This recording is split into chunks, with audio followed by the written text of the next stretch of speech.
can do your own labeling as well, but I find that many of these levels will be confusing, so I went ahead and prepared for you and for your learning pleasure a series of slides that have been labeled for you already. Thank you. My pleasure. My pleasure to kind of help you walk through these images with some transitional points along the way. Okay, that's also in the folder for you. I got a couple of presentations taken care of. Anyone else that want to schedule now that still has to be done? We still have half the semester, so if anyone I haven't covered yet, let me know. And then please, the brain quizzes are closing out tonight, so please get them done so I can leave that behind us, okay? All right, with that said,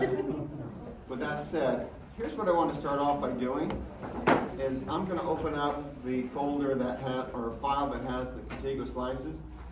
And I know it was a blur for you and your heads were wrapped around the brain, but we did cover some vessels near the top of the shoulder. And what I want to do is walk you through some of that. I'm going to lower the lights a little bit so we can see better. And talk about, maybe not this one because we have so much beam hardening artifact, but if I look at the next one over, here it really is an important slice. And I'll be covering this again in detail so you have a chance to label it, plus you have those labeled slides.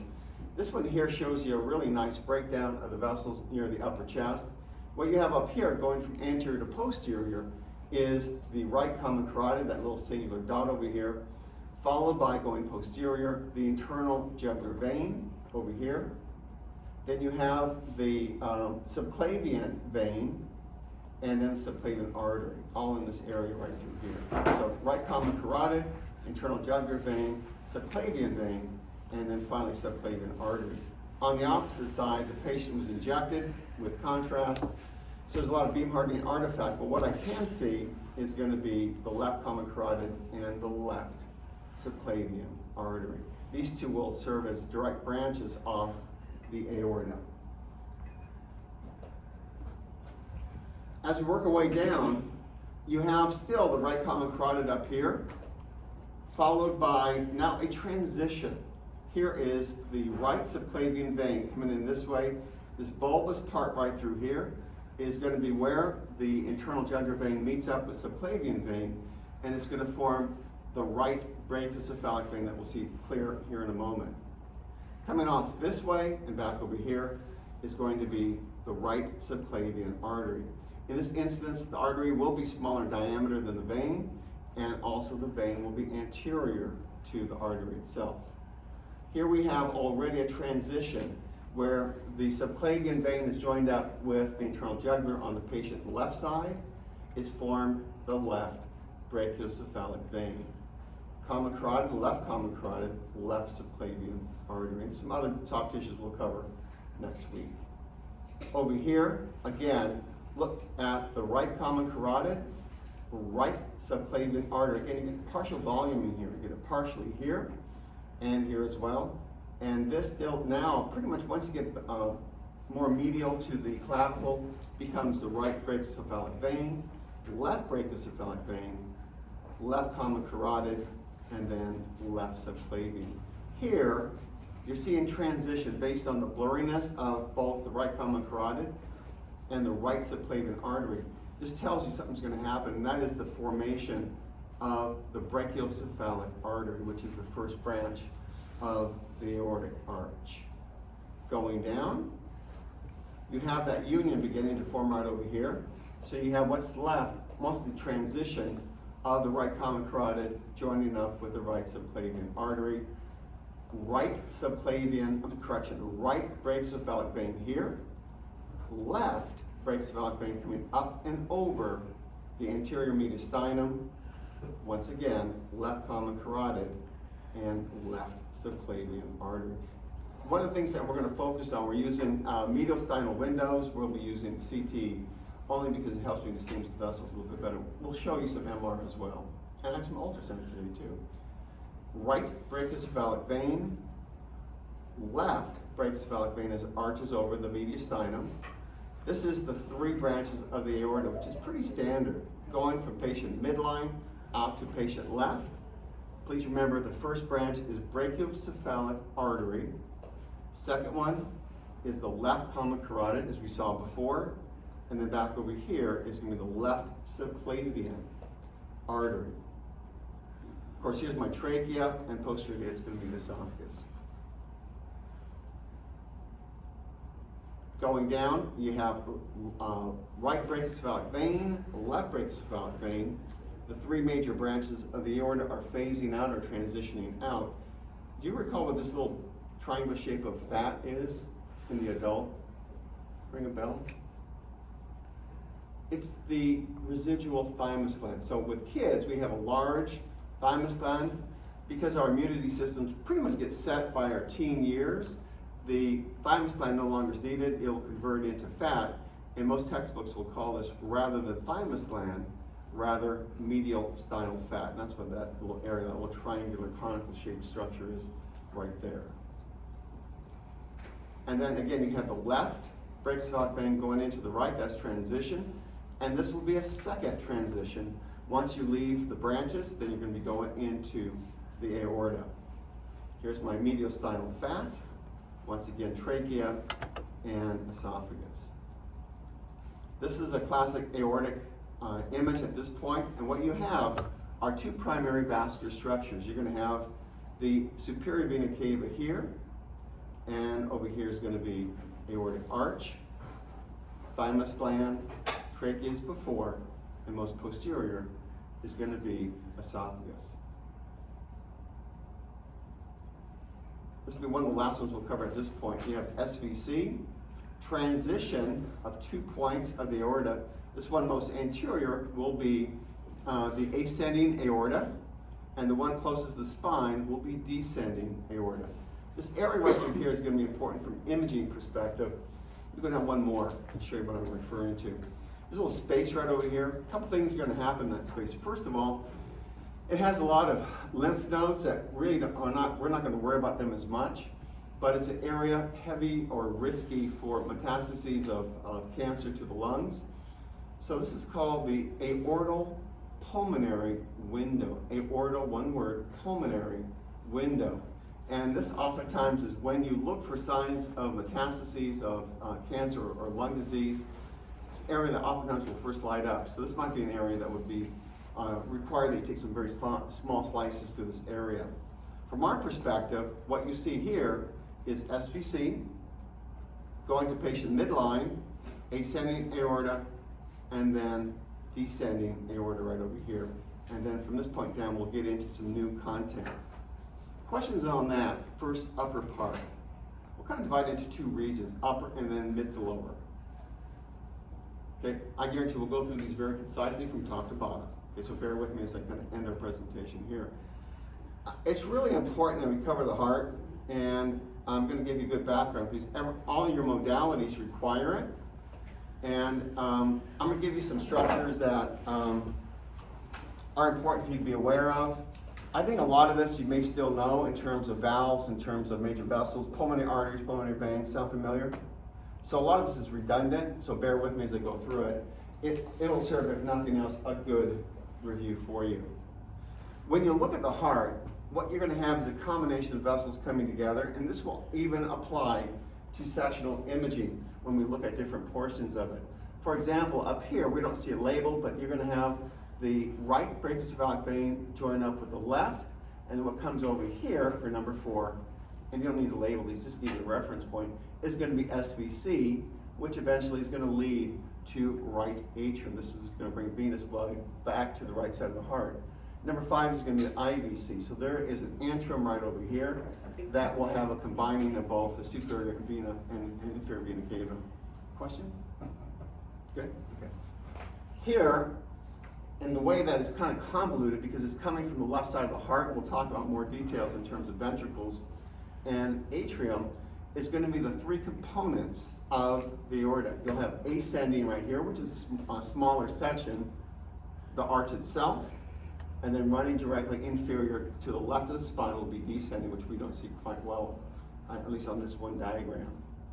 And then what is that found in that aortal pulmonary window is going to be number 7, the pulmonary artery. The pulmonary artery, sometimes this portion of it is called the trunk of the pulmonary artery.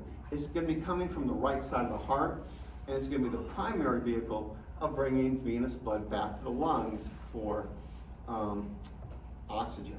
So we'll get into more detail of it. It serves as a real important landmark. And then you have the different components of the heart itself. We'll get into a little bit into coronary arteries and coronary veins, but not to a large degree, just a little introduction to it. On a sectional image, this one perhaps not the best one, but what you see over here is going to be a combination of different structures. One of the mnemonics I'm going to give you is that you always begin, in terms of identification of the chambers, the chamber closest to the spine. So here's my spine right over here. This happens to be descending aorta, and then moving in a counterclockwise manner, you have left atrium, left ventricle, right ventricle, and then right atrium. So we'll kind of reinforce that counterclockwise identification of the chambers. Again, left atrium, left ventricle, right ventricle, right atrium. This dark area over here is the thick septum between both of the ventricles, the left and the right. We'll see better detail of that here in a moment. All right, the pericardium is one area that you need to be aware of. Basically, it's just a thin layer of tissue. Actually, it's a double layer of tissue. One that's against the heart tissue itself, the outer portion of it, and then there is an outer level called the parietal. Why that's important, that basically it is going to be a potential space along the heart, and it'll contain in a normal individual 10 to 20 milliliters of fluid. This helps keep the tissues in and around the heart elastic, helps with expansion, and is perfectly normal. At times, whether it's chest trauma or following something like an MI, you'll develop a lot of fluid in this area. Right over here, if you look at this MR, here's the left ventricle right over here, and the pericardium over here is filled with fluid. Once again, there's multiple reasons for it. It could be viral infection. The most common cause for it is trauma to the chest, and sometimes a heart attack will lead to this as well. So what happens is fluid in the form of a pericardial effusion will interfere with the normal beats of the heart, so you can't contract and expand normally. Here on an ultrasound, we see on a short axis you have left ventricle, right ventricle, and all of this is a large pericardial effusion. Sometimes, if it's traumatic, what happens, the heart tissue itself will tear, and that will create something called a cardiac tamponade. A tamponade is life-threatening. It could expand to 50 milliliters, 100 milliliters of blood or fluid around the heart. Certainly it will interfere with the normal contraction or normal beats of the heart or its function. And it has to be relieved, so they'll do a cardiac stick and try to relieve that fluid in that area if they can. But certainly it's a stat condition. It's one that with advanced imaging you'll have to diagnose quickly so that you could alleviate that amount of fluid in and around the heart. Muscles that you need to be aware of is that you have an outer layer of the heart tissue called the epicardium. It's simply going to be the outer layer of the heart. The actual working tissue of the heart is going to be the myocardium. And this is the area that's going to help us contract and dilate the heart muscle itself, especially in the area of the ventricles, certainly for the atria as well.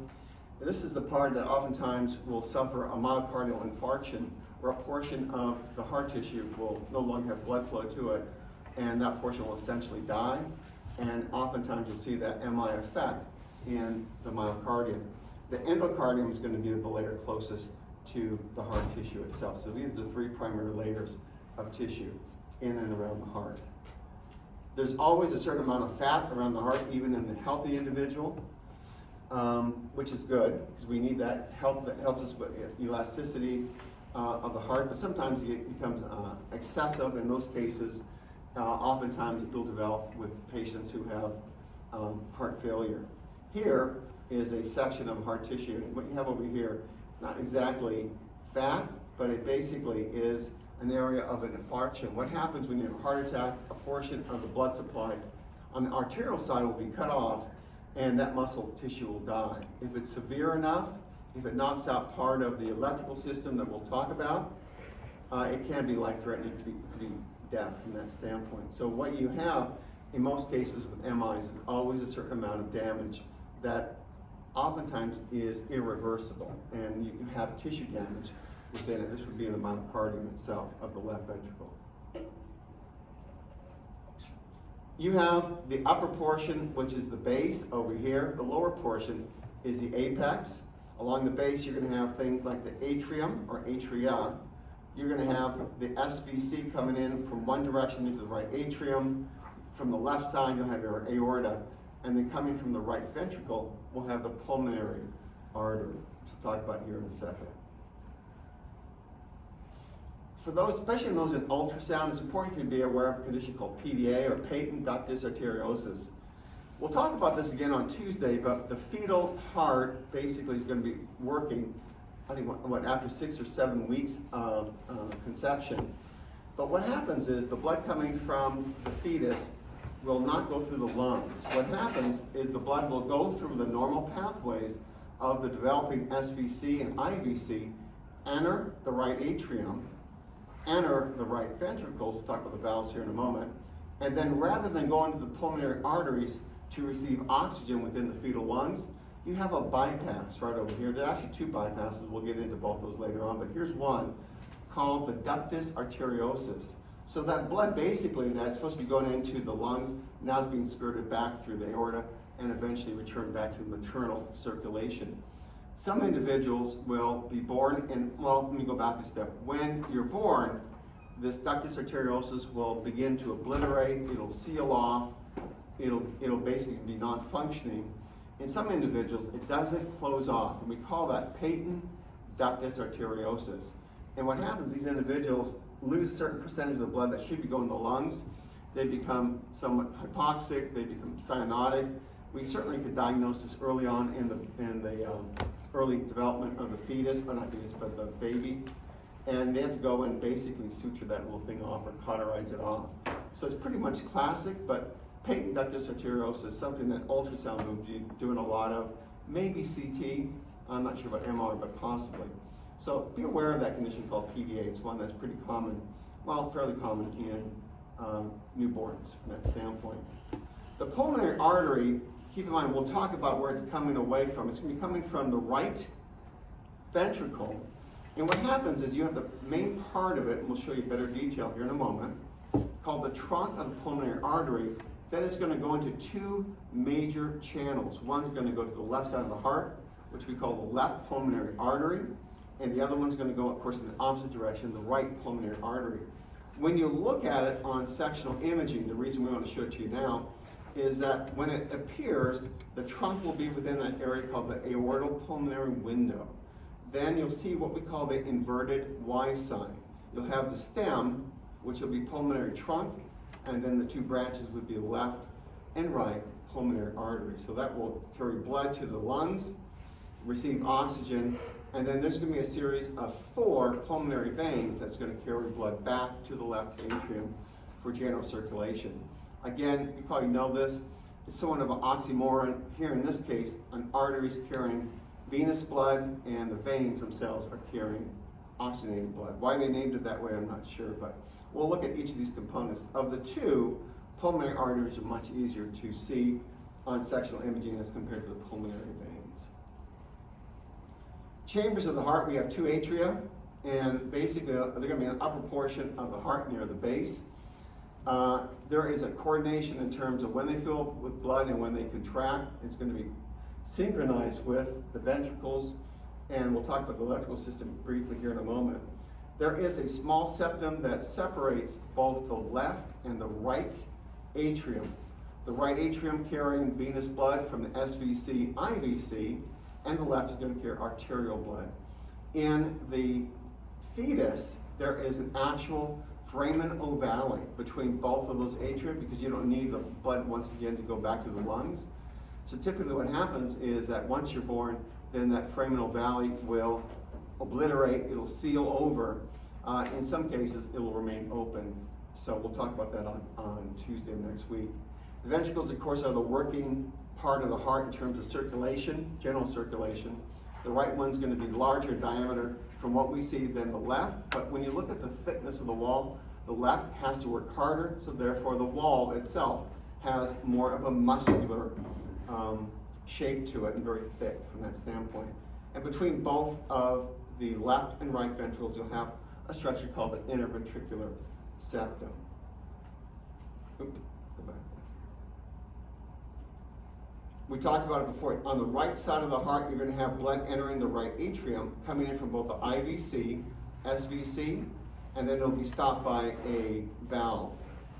As it works into the left side, once again, the same process will occur. You'll have blood coming in, not from SVC or IVC, but rather the pulmonary veins. It'll carry into the left atrium, eventually leading to the left ventricle, and then finally out to the general circulation. I won't get into a lot of the electrical system, but some patients who suffer cardiac failure or have an MI, if it's involving the upper part of the heart, sometimes the electrical conduction system of the heart will be interfered with. You have some specialized cells called SA nodes. These are referred to as sino, S-I-N-O, atrial nodes. These guys are indicated in the red over here, and they're going to have nerve bundles or fibers that go through the atrial area specifically, and it's going to be the SA node that's going to be firing off, allowing the atrium to contract and then relax. It's going to be synchronized with what happens in the area of the ventricles. The ventricles are going to have a different or separate electrical system called the atrioventricular node, or AV node.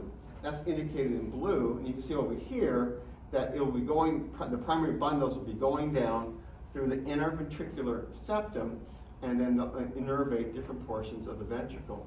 So in essence, the way the heart's going to work is that the SA node will fire off, it'll contract, the atrium will start on the right side, blood will pass through a valve.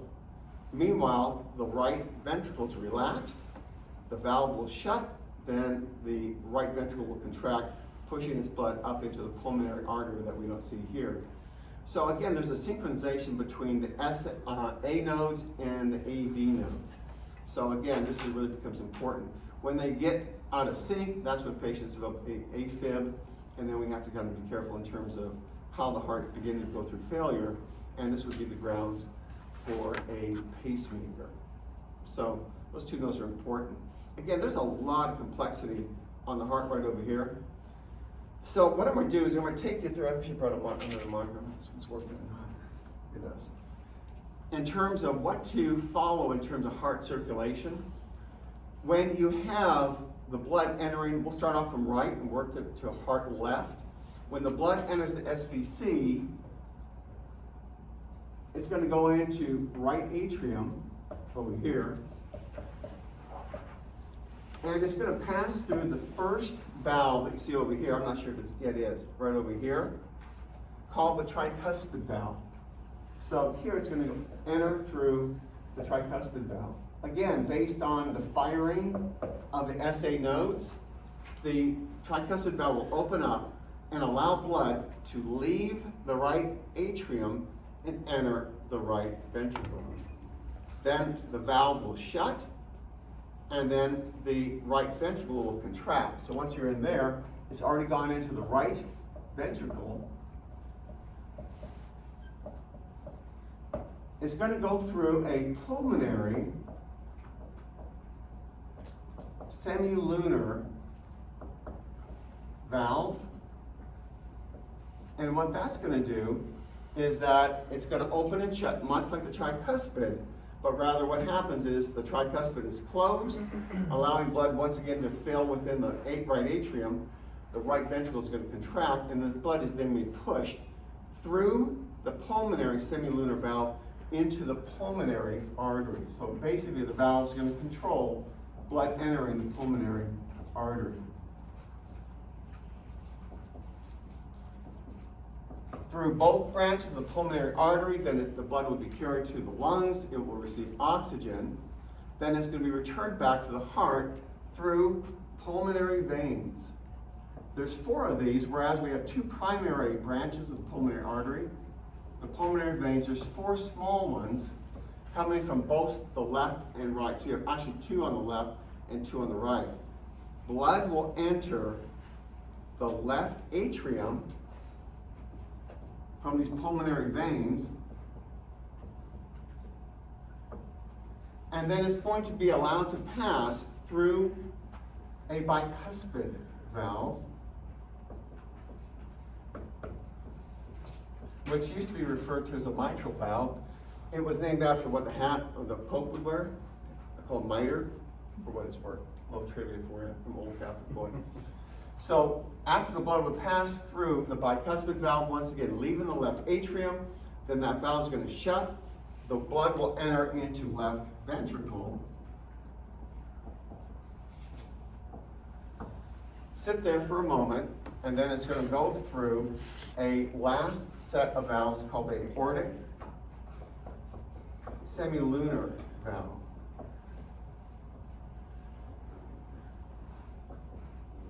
And then finally, it's on its way through the ascending aorta.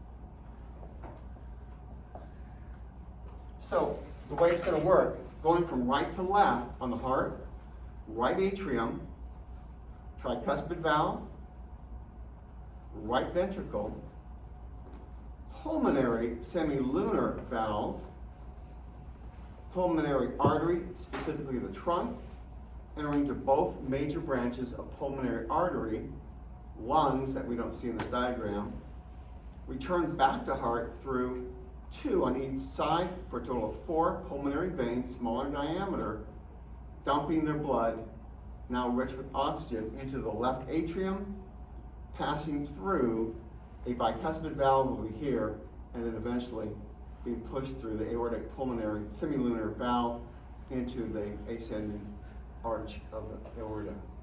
So as you kind of work this out, kind of get a feel for the different valves, where they're located at, and get a feel for the blood flow going from patient right of the heart to the left. And then doing so then helps you identify these major structures. Questions on that? Okay, we'll review this in greater detail here in a little bit. The left ventricle, as I mentioned before, thicker in terms of its muscle development. So therefore, when you look at it on a sectional image, it'll appear smaller in its area compared to the right because of the thickness of the muscle itself. The blood will again enter through the bicuspid valve coming from the left atrium. You'll sit there for a moment until the left ventricle contracts, and then it's going to go through that aortic pulmonary semilunar valve, or I'm sorry, aortic semilunar valve. The valves themselves are named by the number of flaps. You have the tricuspid valve between the right atrium and right ventricle. You have the aortic semilunar, which is more of a crescent shape over here.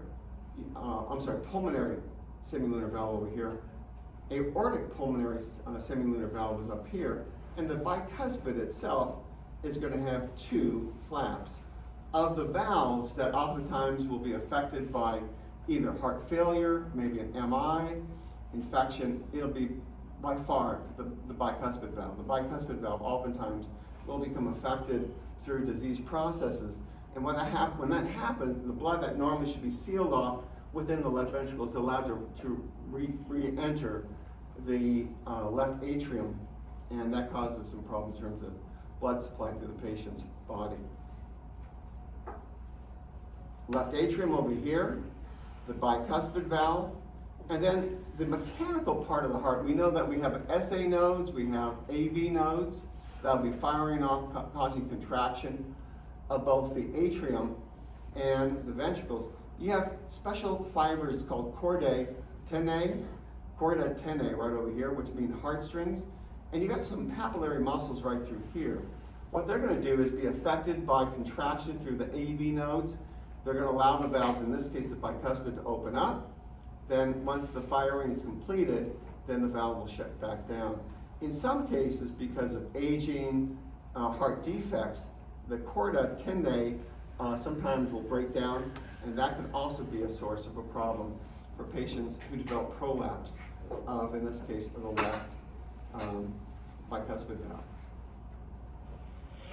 Again, it looks rather complex, but right over here, right atrium, tricuspid valve, right ventricle, pulmonary semilunar valve, and then onto the left side. From an ultrasound perspective, again, this is what's switched around. You're going to have left atrium, right atrium, that atrial septum right over here, right ventricle, left ventricle, and between the two would be the inner ventricular septum. Again, here's that mitral valve right over here. Another perspective, left atrium, mitral valve right over here, left ventricle, right ventricle, tricuspid valve, which will show up as somewhat of a double or triple flap structure, and then the right atrium, kind of a different perspective. Here is what happens with mitral valve, as they used to refer to it, prolapse. Hopefully the video will run.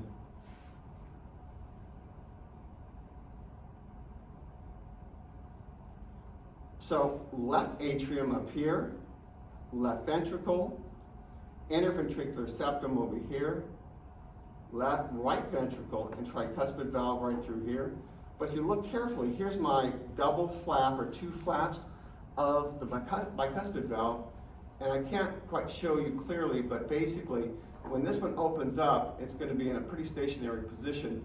The opposite one is going to be wider in terms of its gait, and it's going to allow blood that when you, like I did just right, I can't. Basically, it's going to cause a breach that allows blood from the left ventricle back into the left atrium.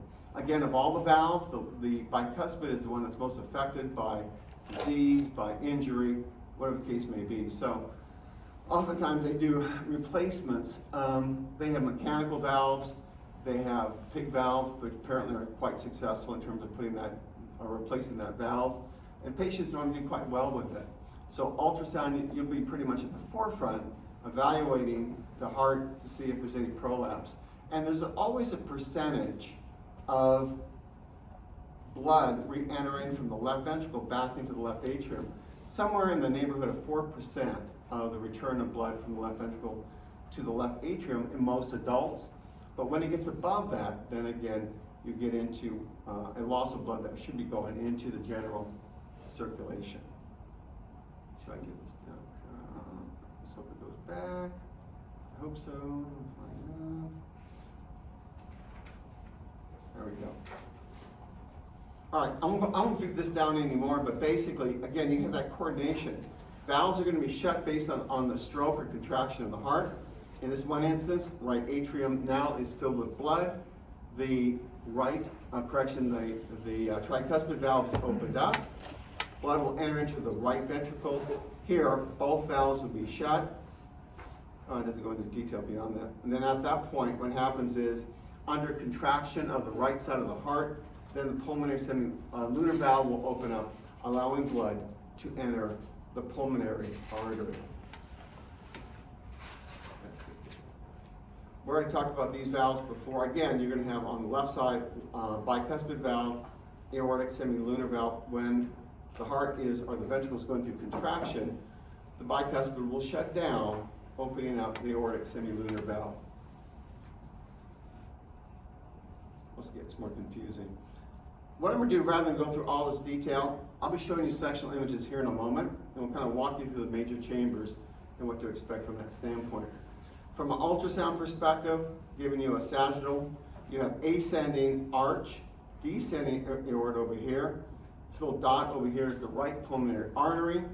Going from the patient midline to the patient left, you're going to have brachiocephalic artery, left common carotid, and left subclavian artery.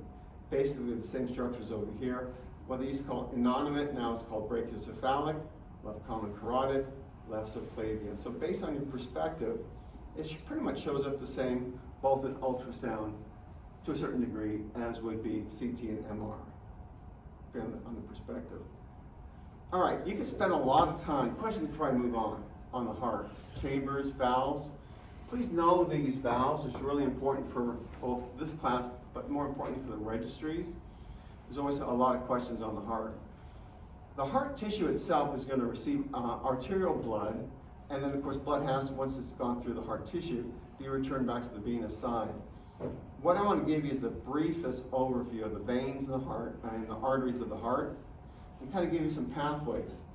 What's going to happen is, and we'll start off with the veins, is that you have three major tributaries of veins that are going to allow blood to be returned from the heart tissue.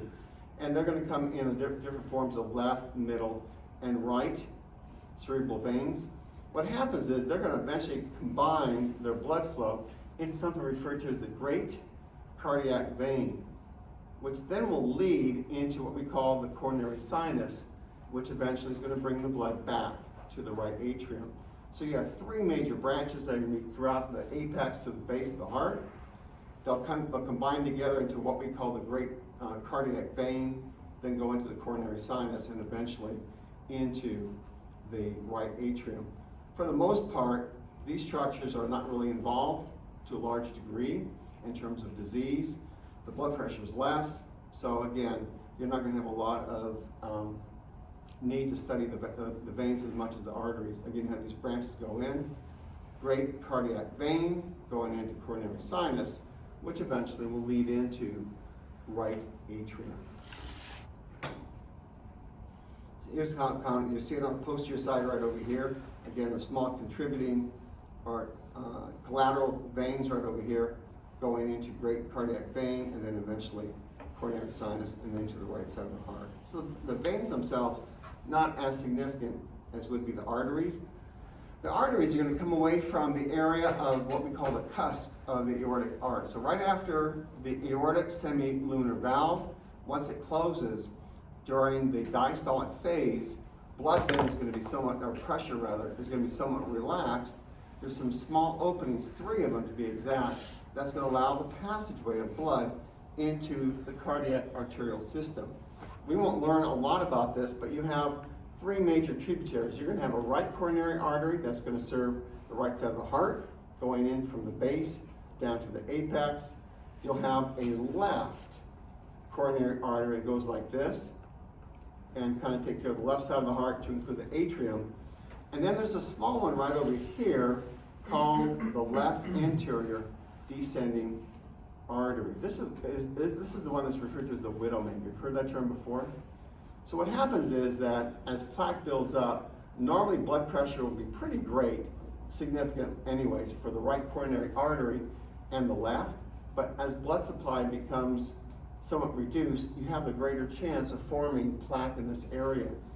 This small artery is going to serve the apex, which will lead into the left ventricle. When patients have issues in terms of blood supply to the area, normally there's not much you can do for it. Putting a stent down the small artery is really difficult. You could do it, but it's pretty challenging. If you have time, then you're able to take the patient in and do a coronary artery bypass and get a graft and replace this area. But for the most part, if you have basically closure of this artery, it's going to interfere with the normal contraction of the left side of the heart, and patients won't survive, thus the term the widowmaker from that standpoint. So this one right here really is critical. They've been able to do a lot with it right now in terms of interventional cardiac procedures to get this artery opened up, but oftentimes by the time the patient has exhibited problems with the left anterior descending artery, it pretty much is too late at that point. They're doing a lot with calcium scoring. For those, have you guys done any of that in CT? You've done some, Tegan? Calcium scoring in terms of the amount of buildup on the artery wall itself, which is really helpful because as your scale goes up, it indicates both the risk of a heart attack plus how much plaque there is in these different arteries. And they're able to pretty much put you on therapeutics, which would be drugs and things like that. But again, it's kind of hard to reach this artery for a stent. So, quick story, when I was in Arizona, I had a friend who was running a protocol study with another physician out of a hospital called Chandler Regional Hospital. So my wife and I volunteered to get a free cardiac study. We thought it'd be kind of cool to see how our arteries were doing. Deb comes through, comes out with a cardiac score and calcium scoring of 0. So she's feeling pretty good. I come out, I have 2 doctors looking over me out of the scanner, and they're saying, hey, do you have a cardiologist? I said, well, no, I don't need one. I need one now. Apparently my calcium score was 400. There's not much you can do at that point. And I had some blockage of this left anterior descending artery. So not much you can do about it other than put you on like Eliquest and aspirin therapy, but for the most part, there's not much you can do about that. So anyway, calcium scoring is kind of a good way to indicate what's happening in these arteries. Okay, I'm going to jump out of this for a second and kind of review what we've covered so far. I know that was a lot of information, so I'm going to go through contiguous lysis, and in this instance, take you all the way through the pulmonary arteries, pulmonary veins, and the major chambers of the heart. So starting up here where we last looked at it, we have the upper part of the chest as we go through. Again, I'll be covering more details as we get into the final stages of our overview. Here's our thyroid gland over here. I got the trachea, I got the esophagus posterior, I have the right common carotid, the left common carotid over here, and these happen to be small vertebrals. What's sweeping over is going to be on patient right side is going to be my right internal jugular vein, just near the area of the shoulders, near T1. Going down, this is the one that shows you a lot of busy structures, the rib over here. But going from the anterior to posterior side, what you have is the right common carotid, right internal jugular vein, right subclavian vein, and then right subclavian artery. So they kind of move anterior to posterior, and it's a pretty good example of that. Once again, trachea, esophagus, left common carotid, and left subclavian artery. Here, we have injected on the patient's left side. You have blood coming in from with iodinated contrast media through the axillary portion of the vein, going through subclavian, and already it's joining up. We can't quite see that transition with the left internal jugular vein. Here we have right common carotid. We have what's left of right subclavian vein once it crosses past the clavicle and joined up with the internal jugular vein. Now this is the formation or transition into right brachiocephalic vein. Here, because of partial voluming, is a portion of the right subclavian artery. So again, right common carotid, right, for lack of a better descriptor, right brachiocephalic vein, and portions of the right subclavian artery. Here is trachea, esophagus, left common carotid, right common carotid, left common carotid, right subclavian artery, and already formation into the left brachiocephalic vein. Trachea, esophagus. We'll get into muscles here in a little bit. Further transition, these are beginning to go through a change already, but things that we could identify would be the right brachiocephalic vein, right subclavian artery that we see partially here and here. What's left of right common carotid here, these will come together in a moment. Trachea, esophagus, left common carotid, left subclavian artery, and left brachiocephalic vein. Going down, someone's busy. Right brachiocephalic vein, left is going to have this arching effect as it goes to the anterior portion of the mediastinum. So here's left brachiocephalic vein. Transition, where the right common carotid is joining up with the right subclavian artery. Once again, trachea, esophagus, left common carotid, left subclavian artery. Going down, these are the three major branches of the aorta.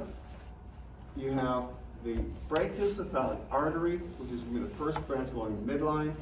Moving the patient left, you have left common carotid, left subclavian artery, right brachiocephalic vein, and the arching of the left brachiocephalic vein, trachea, esophagus. These guys are starting to transition out, but what we can see is right brachiocephalic vein, left, almost joining up to the right, left brachiocephalic vein, medial sternal fat, which is the remnant of the thymus gland.